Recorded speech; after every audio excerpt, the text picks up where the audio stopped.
ആനന്ദിൻ്റെ വിവാഹം മംഗളമായി കഴിഞ്ഞു. വിവാഹത്തിൽ പങ്കെടുക്കാൻ മഹിയും പവിയും തലേന്ന് തന്നെ എത്തിയിരുന്നു. ജ്വാലയ്ക്ക് എക്സാം ആയതിനാൽ അവളെ കൊണ്ടുവന്നില്ല. അർജുന് അതിൽ ചെറിയ നിരാശ തോന്നി. വിവാഹം കഴിഞ്ഞു, ഫുഡും കഴിച്ചു. ഉച്ചയ്ക്ക് തന്നെ മഹിയും പവിയും കേരളത്തിലേക്ക് മടങ്ങാൻ തീരുമാനിച്ചു. ഇപ്പോൾ പോയാൽ രാത്രിക്ക് മുന്നേ അവിടെ എത്താം. അർജുൻ എയർപോർട്ടിലേക്ക് പോകാൻ ടാക്സി ഏർപ്പാട് ചെയ്തു.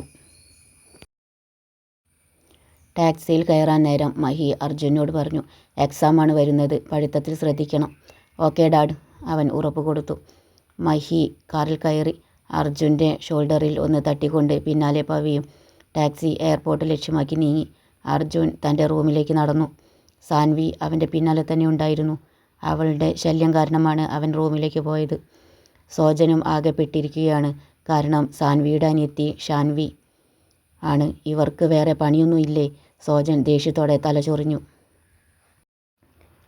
സഞ്ജയൻ്റെ സ്വന്തം അനിയത്തി ഇഷാനിയുടെ മക്കളാണിവർ. മൂത്ത മോൾ സാൻവി BCom തേർഡ് ഇയർ, രണ്ടാമത്തെ മോൾ ഷാൻവി BA ഫസ്റ്റ് ഇയർ. രണ്ടുപേരും ബാംഗ്ലൂരിലാണ് പഠിക്കുന്നത്. ഇഷാനിയുടെ ഹസ്ബൻഡ് റാം ഗോവിന്ദ് കൊച്ചിക്കാരനാണ്. റിയൽ എസ്റ്റേറ്റ് ബിസിനസ്സാണ് ചെയ്യുന്നത്. ഇവർ ഇന്നലെ വന്നപ്പോൾ മുതൽ അർജുൻ്റെയും സോജൻ്റെയും പിന്നാലെയാണ്. സോജനാണെങ്കിൽ അവരെ കണ്ണെടുത്താൽ കണ്ടുകൂടാ. എങ്ങനെ ഒഴിഞ്ഞു മാറിയിട്ടും കാര്യമില്ല.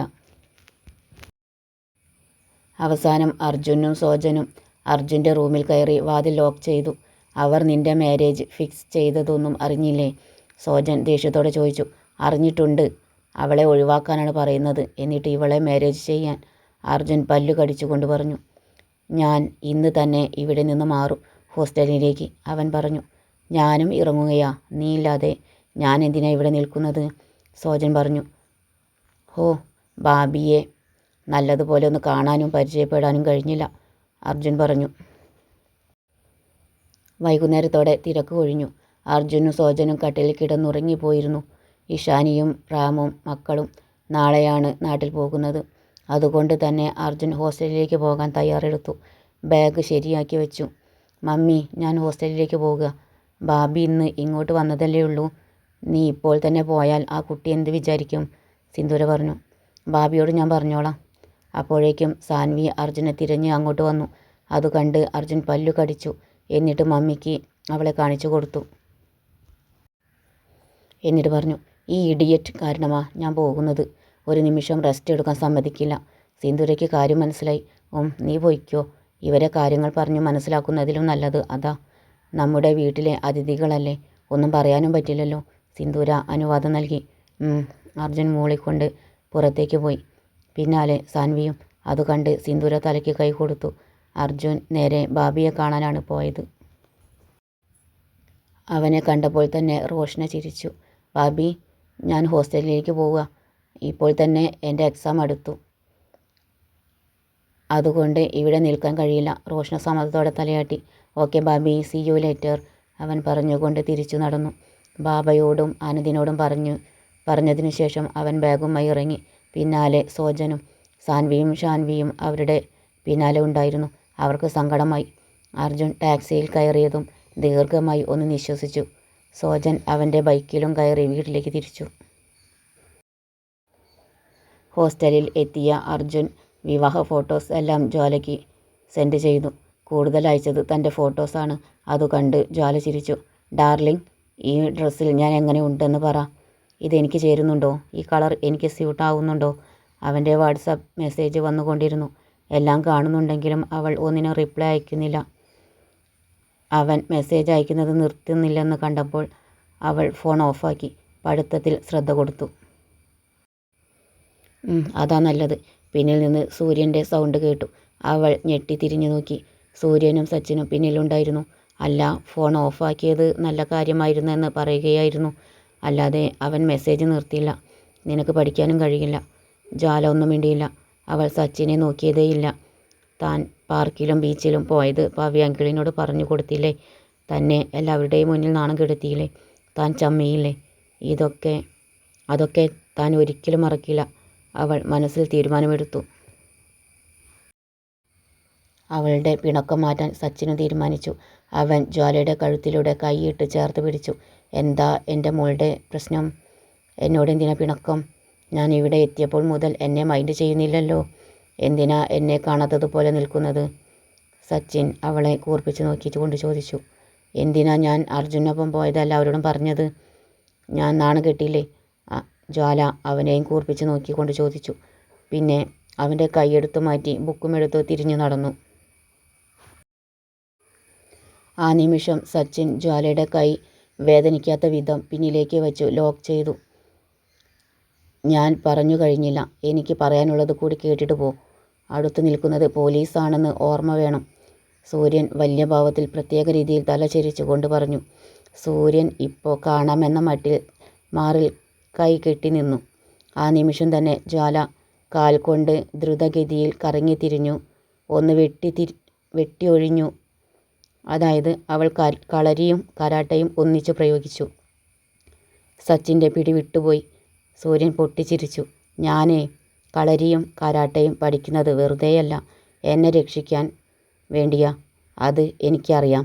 കുറച്ച് മർമ്മവിദ്യയും എനിക്കറിയാം. ഒന്ന് പ്രയോഗിക്കട്ടെ? അവൾ ഇടുപ്പിൽ കൈ കുത്തിക്കൊണ്ട് ചോദിച്ചു. എനിക്ക് ലോക്ക് ഇടാനേ അറിയൂ, ലോക്ക് അഴിക്കാൻ അറിയില്ല. എന്തു പറയുന്നു? ജ്വാല തല ചെരിച്ചു കൊണ്ട് ചോദിച്ചു. സച്ചിൻ പെട്ടെന്ന് പിന്നിലേക്ക് നീങ്ങി നിന്നു. വേണ്ട, വേണ്ടാത്തോണ്ടാ. സച്ചിൻ തല കുലുക്കി കൊണ്ട് പറഞ്ഞു. നിങ്ങൾ പരട്ട SI ആണെങ്കിലേ എന്നെ കെട്ടാൻ പോകുന്നവൻ IPS. എൻ്റെ അമ്മായിയപ്പൻ MLA. എന്നോട് കളിക്കുമ്പോൾ അതുകൂടി ഓർമ്മ വേണം. ജ്വാല വീരവാദം മുഴക്കി. സച്ചിൻ പിണക്കം നടിച്ചു മാറി നിന്നു. സൂര്യൻ അവനെ നോക്കി കണ്ണ് ചിമ്മി. മോളെ, നമുക്കൊന്ന് പുറത്തു പോയാലോ? അച്ഛൻ വരുന്നതിന് മുമ്പേ തിരിച്ചെത്താം. പിന്നെ സച്ചിനും നീയുമായുള്ള പിണക്കവും മാറ്റണം. ഇന്നത്തെ ഔട്ടിങ്ങോട് കൂടി. എന്തു പറയുന്നു? സൂര്യൻ ചോദിച്ചു. ജ്വാല സച്ചിൻ്റെ മുന്നിലെത്തി. പിണക്കം മാറ്റാൻ ഞാൻ തയ്യാറാ. പക്ഷേ ഞാൻ പറയുന്നതൊക്കെ കേൾക്കണം. ഞാൻ പറയുന്നതൊക്കെ വാങ്ങിത്തരണം. സമ്മതമാണോ? എഗ്രീഡ്. സച്ചിൻ രണ്ടാമതൊന്നും ആലോചിക്കാതെ സമ്മതിച്ചു. അതുകേട്ട് സൂര്യൻ തലയ്ക്ക് കൈ കൊടുത്തു. ഭഗവാനെ, ഇന്ന് എന്തെല്ലാം സംഭവിക്കും? നമുക്ക് ഇന്നത്തെ ഔട്ടിംഗ് മാറ്റിവെച്ചാലോ? സച്ചിനെ രക്ഷപ്പെടുത്താൻ വേണ്ടി സൂര്യൻ ചോദിച്ചു. എന്തിനാ? അതിൻ്റെ ആവശ്യമൊന്നുമില്ല. മഹിയാങ്കിൾ വരുന്നതിന് മുമ്പ് തിരിച്ചെത്തണം, സച്ചിൻ പറഞ്ഞു. അനുഭവിക്കാനുള്ളത് വഴിയിൽ തങ്ങിയില്ലല്ലോ, സൂര്യൻ നെടുവീർപ്പിട്ടുകൊണ്ട് പറഞ്ഞു. അതെന്താ മോനെ അങ്ങനെ ഒരു വർത്തമാനം? സച്ചിൻ നെറ്റിച്ചുളിച്ചു. നീ ഇവളുടെ കൂടെ ഔട്ടിങ്ങിന് പോയിട്ടുണ്ടോടാ? ഇല്ല, സച്ചിൻ പറഞ്ഞു. അത് ഇന്നത്തോടെ മാറിക്കിട്ടും, സൂര്യൻ പറഞ്ഞു. ജ്വാല അപ്പോഴേക്കും ഡ്രസ് മാറ്റി വന്നിരുന്നു. അപ്പോൾ തന്നെ അവർ പുറത്തേക്ക് പോയി. കാറിൽ പിന്നിലാണ് ജ്വാല. അവൾ ആദ്യം തന്നെ ഒരു ഫേമസ് ഹോട്ടലിൻ്റെ പേര് പറഞ്ഞു. സൂര്യൻ നെറ്റി ഒഴിഞ്ഞു കൊണ്ട് ദീർഘനിശ്വാസം വിട്ടു. ഹോട്ടലിൻ്റെ പാർക്കിംഗ് ഏരിയയിലേക്ക് വണ്ടി കയറ്റി നിർത്തി. ജ്വാല തുള്ളി കളിച്ചുകൊണ്ട് കാറിൽ നിന്നിറങ്ങി. ഡോർ അടച്ചു.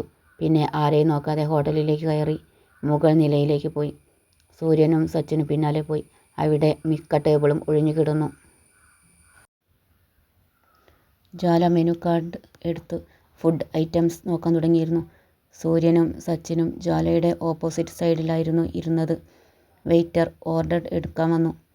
ഫുൾ അൽഫാം മന്തി, പെരി പെരി, ഒരു full chicken roast, oyster fry, കരിമീൻ പൊള്ളിച്ചത്, കല്ലുമ്മക്കായ് റോസ്റ്റ്. ഇപ്പോൾ ഇത്രയും മതി, ജ്വാല പറഞ്ഞു. സച്ചിൻ വായി തുറന്ന് അന്തം വിട്ടിരിക്കുകയായിരുന്നു.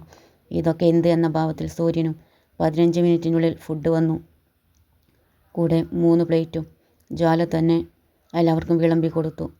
ഓയിസ്റ്ററും കല്ലുമ്മക്കായും കരിമീനും അവളുടെ ഭാഗത്തേക്ക് നീക്കി വെച്ചു. ഫുൾ ചിക്കൻ റോസ്റ്റ് 3ആയി ഭാഗിച്ചു. അത് തന്നെ വലിയ കാര്യം, സൂര്യൻ പറഞ്ഞു. സച്ചിൻ മനസ്സിലാവാതെ അവനെ നോക്കി. കിട്ടിയത് തിന്നാൻ നോക്ക്. സൂര്യൻ കഴിക്കാൻ തുടങ്ങി. സച്ചിൻ കല്ലുമ്മക്കായ് ഫ്രൈ എടുക്കാൻ പോയപ്പോൾ ജ്വാല അവൻ്റെ കൈക്ക് തട്ടി. അതൊന്നും നമുക്കുള്ളതല്ല, വേണമെങ്കിൽ വേറെ ഓർഡർ ചെയ്തോ, സൂര്യൻ പറഞ്ഞു. ഫുഡ് കഴിച്ചതിന് ശേഷം സച്ചിനാണ് ബില്ല് ഗൂഗിൾ പേ ചെയ്തത്. അവിടെ നിന്നിറങ്ങി അവൾ തൊട്ടടുത്തുള്ള ഫാഷൻ മാർട്ടിലേക്ക് കയറി. സൂര്യൻ സച്ചിനെ നോക്കി. എന്താ? അവൻ ചോദിച്ചു. നിൻ്റെ അക്കൗണ്ടിൽ ക്യാഷില്ലേ? സൂര്യൻ ചോദിച്ചു. അതൊക്കെ ഉണ്ട്. ഞാൻ അത്ര വലിയ പാപ്പരൊന്നുമല്ല, സച്ചിൻ ചിരിച്ചുകൊണ്ട് പറഞ്ഞു. ഈ ചിരി എപ്പോഴും ഉണ്ടാവണേ, സൂര്യൻ പറഞ്ഞു. അവിടെ നിന്ന് ജ്വാല 2 ധാവണി സെറ്റും കുറച്ച് ഫാഷൻ ചുരിദാറുകളും സീതയ്ക്ക് കുറച്ച് സാരികളും സൂര്യനും ഷർട്ടും ജീൻസും എടുത്തു.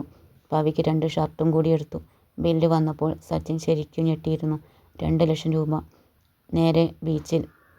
ജ്വാല കുറേ നേരം വെള്ളത്തിൽ ചാടി കളിച്ചു. സച്ചിനെ കൊണ്ട് ഐസ്ക്രീം വാങ്ങിപ്പിച്ചു. പോകാൻ നേരം കാറിൽ കയറിയ ജ്വാല സൂര്യനെ വണ്ടിയെടുക്കാൻ സമ്മതിച്ചില്ല. എനിക്ക് വിശക്കുന്നു, അവൾ പറഞ്ഞു. സച്ചിൻ കണ്ണുമിഴിച്ചു. ഹോട്ടലിൽ കയറി ഫുഡ് കഴിച്ചിട്ട് 2 മണിക്കൂർ ആകുന്നതേ ഉള്ളൂ. അത് കഴിഞ്ഞു. കുറേ ഐസ്ക്രീമും കഴിച്ചു. സൂര്യൻ ഒന്നും മിണ്ടാതെ കാർ നിർത്തിയിറങ്ങി. ജ്വാലയും അവൾ തൊട്ടടുത്ത ഹോട്ടലിൽ കയറി. ഒഴിഞ്ഞ ഒരു ടേബിൾ കണ്ടുപിടിച്ചിരുന്നു. പിന്നെ കുറേ സീ ഫുഡ് ഐറ്റംസ് ഓർഡർ ചെയ്തു. കുറച്ച് കഴിഞ്ഞപ്പോൾ തന്നെ അവൾക്ക് മതി. ബാക്കി സൂര്യനും സച്ചിനും കഴിച്ചു തീർത്തു. ബാക്കി വെക്കാൻ അവൾ സമ്മതിച്ചില്ല. ഫുഡൊന്നും വേസ്റ്റ് ആക്കാൻ പാടില്ല, പിന്നെ കാശ് കൊടുത്ത് വാങ്ങുന്നതുമാണ്. അവൾ നിർബന്ധിച്ചു. അവരെ കൊണ്ട് അത് മുഴുവൻ തീറ്റിച്ചു.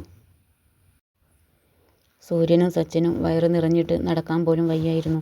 ജ്വാല സുഖമായി പിന്നിൽ കയറി സീറ്റിൽ ചാരിക്കിടന്നു. സൂര്യന് ശരിക്കും വണ്ടി ഓടിക്കാൻ കഴിയില്ലെന്ന് തോന്നി. ശരിക്കും ഇരിക്കാൻ കഴിയുന്നില്ല, എന്നിട്ടല്ലേ വണ്ടി ഓടിക്കൽ. സൂര്യൻ വേഗം കോ ഡ്രൈവിംഗ് സീറ്റിൽ കയറിയിരുന്നു. ഇങ്ങോട്ട് ഞാനല്ലേ ഓടിച്ചത്, ഇനി അതുകൊണ്ട് അങ്ങോട്ട് നീ ഓടിച്ചോ, സൂര്യൻ പറഞ്ഞു കൊണ്ട് സീറ്റിൽ ചാരിക്കിടന്ന് കണ്ണടച്ചു. ഫുഡ് കൂടുതൽ കഴിച്ചതുകൊണ്ട് ആയിരിക്കും അവന് ഉറക്കം വരുന്നുണ്ടായിരുന്നു. സച്ചിൻ ഡ്രൈവിംഗ് സീറ്റിൽ കയറി.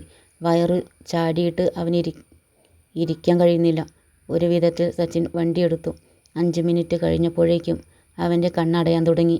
വണ്ടി പലപ്പോഴും പാളിപ്പോയി. അവൻ ഒരു വിധം പോക്കറ്റ് റോഡിലേക്ക് ഇറക്കി. വീട്ടിലേക്ക് കുറച്ച് ദൂരം കൂടിയുണ്ട്. സച്ചിൻ വണ്ടി ഒതുക്കി നിർത്തി. എന്നിട്ട് ഡോർ തുറന്ന് പുറത്തിറങ്ങി. കുറച്ച് സമയം അങ്ങോട്ടും ഇങ്ങോട്ടും നടന്നു. ഓക്കെ ആണെന്ന് തോന്നിയപ്പോൾ സച്ചിൻ വണ്ടിയെടുത്തു. വീട്ടിൽ പോർച്ചിൽ കൊണ്ട് നിർത്തി. സൂര്യനെയും ജ്വാലയെയും വിളിക്കാതെ സച്ചിൻ ഇറങ്ങിപ്പോയി.